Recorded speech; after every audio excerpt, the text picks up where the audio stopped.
Alright guys, today we're going to be talking about Asta, but not Asta from Black Clover, the one that screams, but the pretty astrology girl from Honkai Star Rail. Look at her, yay! Alright guys, so as far as today's video, we're just doing a build guide on Asta. We're going to talk about what light cones you should use for, what the best traces are, the best relic set you should be running on her, Eidolons, and so on and so forth. And also like a little team showcase at the end, so stick around for that if you want to see all that. So yeah, what the f... Did you see her nose, guys? Look at her nose. That's weird.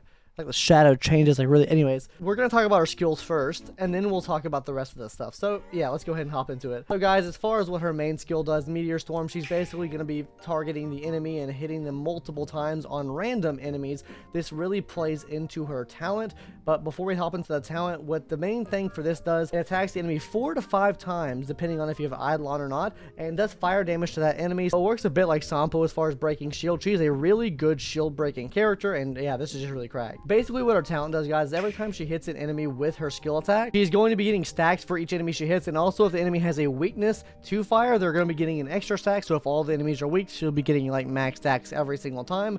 And basically what this does is each stack is going to increase the ally's attack by a certain percentage depending on what level you have it at. For me, it's going to be 9.1% right now. So for me right now, it's a 45.5% attack increase from her stacks alone, and these stacks are going to be reduced by 3 at the beginning of each turn. And finally, guys, her ultimate, it's going to be increasing the speed of all allies by a certain amount for 2 turns. This is just really correct right here.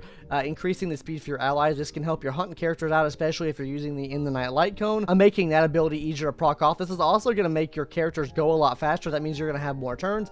Overall, her kit's just really good. She's a really good shield breaker. She does really good at giving a buff for your team as far as attack goes, and then she also speeds up the team as well. So with all the talents out of the way, guys, let's go ahead and talk about her light cones now, or the ones that are good for her anyways. Now, I'll be honest with you guys, I really don't have like a good harmony light cone for her. I have kites from the past, and I have planetary rendezvous, which neither of these really help out too much. Planetary rendezvous will only really affect Himiko and Hook. So I mean, that's okay, I guess. And then past and future, which requires a lot of lining up as far as skills go, because this is going to require Asta to go before your main DPS, and if you're using Ting Yun on the team, that's probably just not going to happen. So yeah, this one's just really hard to proc off as well. But thankfully for our handy dandy data bank here, we can go in and look at the best light cones that you could use on her if you have these light cones. I think one of the better ones, this is going to be a battle pass light cone. It's going to be Crave the Moon, Weave the Clouds.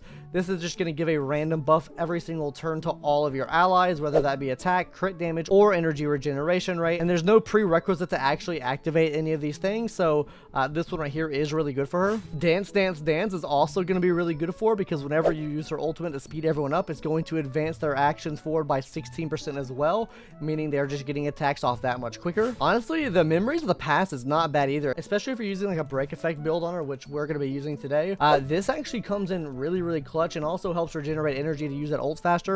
Not the best in slot, but it can help out with shield breaking. And then obviously if you have But the Battle Isn't Over, use this one. This is just the best light cone for every single Harmony character. It's just really cracked, really good. I'm not going to go through this long paragraph skill right here, but it's just really cracked, really good. If you have it, use it. Honestly, Meshing Cogs is not that bad for you. You're not getting the base stats. It is a 3-star light cone, so you won't get this completely free to play, and you could probably honestly S5 it pretty free to play as well. This one can work, but like I said, guys, the scalings on the card itself are not that good, so I don't know how good this will take you into the late game. But the reason why it's so good is because it just gives you 8 extra energy per turn, which is just pretty nice. So as far as my main recommendation would probably be Crave the Moon, Weave the Clouds. This is probably the most guaranteed one you can get, and if you want a good free to play light cone, you can use a Meshing Cogs as well. With the light cones out of the way, guys, let's go ahead and talk about the traces in the order you should be leveling up traces. Let's talk about the bonus abilities first, and then we'll talk about the skills and stuff like that. So her first bonus ability is going to give her an 80% base chance to burn enemy for 3 turns, and they're basically going to be taking fire DOT every single turn. Her second one is going to be while on the field, all allies fire damage is increased by 18%. This is really only good, like I said, if you're using Himiko or Hook, and you can use Planetary Rendezvous with this to really stack up that damage. And then finally, Constellation. Asta's defense is increased by 6% for every single charging stack she possesses. This is just really to keep her alive. So as far as like the best, I would say Sparks is probably the best. The second best is Constellation, and third best is going to be Ignite, just because this one has a prerequisite of having like fire damaging allies on the team. This one right here, you just get off a rip, and then this one right here is just by using her skill. Now as far as like her skill ultimate and everything like that goes, guys, so as far as how upgrade her skill tree, guys, I would upgrade the ultimate first, then the talent, and then the skill. The reason I say upgrade the ultimate first is because this one only you have to ult with to get your speed boost, whereas the talent you need a certain amount of stacks for this to actually work. So it really depends on the amount of enemies on the field. And then finally this one, I mean, this is still going to break the enemy shield really, really good, but it is random. So if there are multiple enemies, you're not going to hit that said enemy all the time. Now let's go ahead and talk about some of the relics for Asta, guys. Now the set that I am running on Asta, or the set that I want to run on Asta, is going to be a 4-piece thief with a 2-piece ageless. The reason I'm running 4-piece thief is because I think the break effect does help a bit better with Asta, because she is breaking shield so fast. She doesn't really have any other damage output besides breaking the enemy's shield.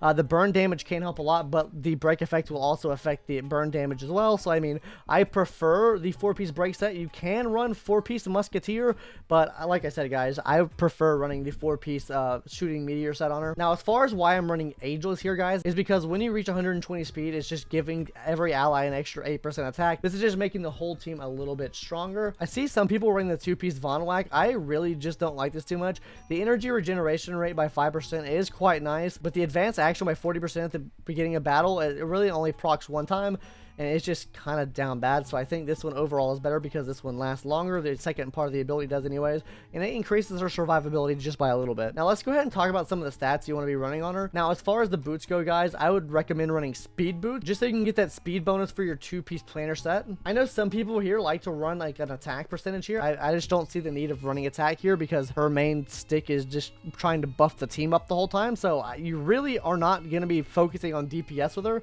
That's why I recommend running speed, just to get her buffs up as much as possible and as soon as possible. Your body can either be crit rate, crit damage, attack, really doesn't matter. I'm running crit damage. None of this, I don't think, has anything to do with your actual break effect damage, so this really doesn't matter too much. So I mean, yeah, this really is just, I'm just running this because it completes my set. On your chain, you preferably want to run energy regeneration rate. Now I can't get energy regeneration rate, so I'm just using whatever I had available, which is HP for this planner set. So yeah, it's just kind of down bad right now. I would recommend running energy regeneration right if you do have it though. And for your sphere, honestly, your sphere can be kind of whatever. It can be attack or it can be fire damage. Fire damage is probably better than attack, but I mean, all I have is attack, so it's not really going to affect your damage that much. Like I said, she is not a DPS unit, so your main focus is just support, so I mean, this can come secondary. Just put whatever you have on her. Attack does work kind of well on her. Fire damage works better, but that's what I have right now. Now, guys, as far as the substats go, or the substats you want to be running are, it's going to be crit rate, crit damage, attack percentage, speed, and break effect. These are just the main things you want to be running here. I mean, pretty standard things. Speed, obviously, to help you get forward better. Break effect to increase that break effect damage. Attack percentage, it just helps with a little bit of extra attack. And then crit rate, crit damage, just get a little bit extra damage out. The main two things I would say focus on, though, would probably be break effect and speed. Hopping into the Eidolons now, guys. Her Eidolons are pretty cracked and pretty good. Honestly, if you can get more Eidolons for her, she'll just become better with every single Eidolon. Unlike some characters that need like a certain Eidolon before they actually become really good. Her E1, guys, is basically going to be dealing damage one extra time to a random enemy. So basically her skill, instead of proccing 4 times, it procs 5 times. What her E2 does is whenever she uses her ultimate, her charging stacks won't be reduced the next turn, meaning you don't have to use your skill, which can help as far as skill point consumption goes, meaning you keep that attack buff up the next turn for free. E4 is really super cracked. Asta's energy regeneration rate is increased by 15% when she has 2 or more charging stacks. Yeah, guys, this is just really cracked. Energy regeneration rate to just keep getting that speed back up, and you'll practically have 2 charging stacks every time you use your ability, because you'll probably not bring her into somewhere that's not have like a fire weak enemy or something like that. So yeah, that's just really good. And then finally, E6 is probably the worst of them, honestly. Charging stacks lost each turn is reduced by 1. That's just okay. I would say E4 is probably the best, E2 is second best, and E1 is pretty darn good as well.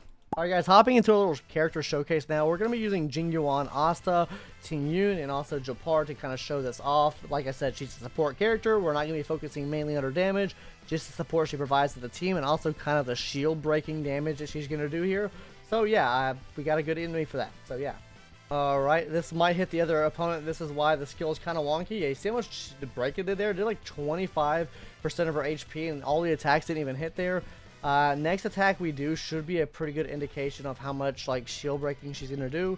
Alright, guys, so here's her attack again. Let's go ahead and see how much we do as far as shield breaking goes. Yeah, that's like literally like 35%, 40% of their whole bar there just from that alone.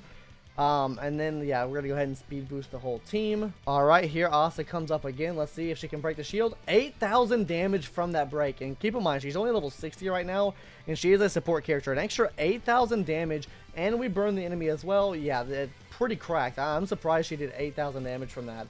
She's hitting like Jing Yuan right now. That was a really quick round. Holy crap, guys. But anyways, guys, that's really gonna do it for today's video on that. You can see she kind of popped off. She gave speed to the whole team. She gave attack to the whole team. Just made that go by really quick. That's the fastest I've ever beaten that before. I beat it in literally 2 cycles, which is just kind of crazy to think about. But yeah, she helps out quite a bit with your team. You should definitely build your Asta. She is great, amazing, and I think you should be pulling for her on the current banner.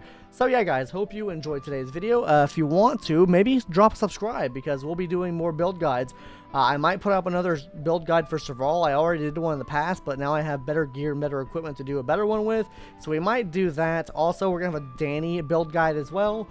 So yeah, if you want more build guides, maybe subscribe for that, and also just basic gacha and Honkai content in general. Anyways, I'll catch you guys in the next one. Later. Bye-bye. Look how cute. Ooh, ooh.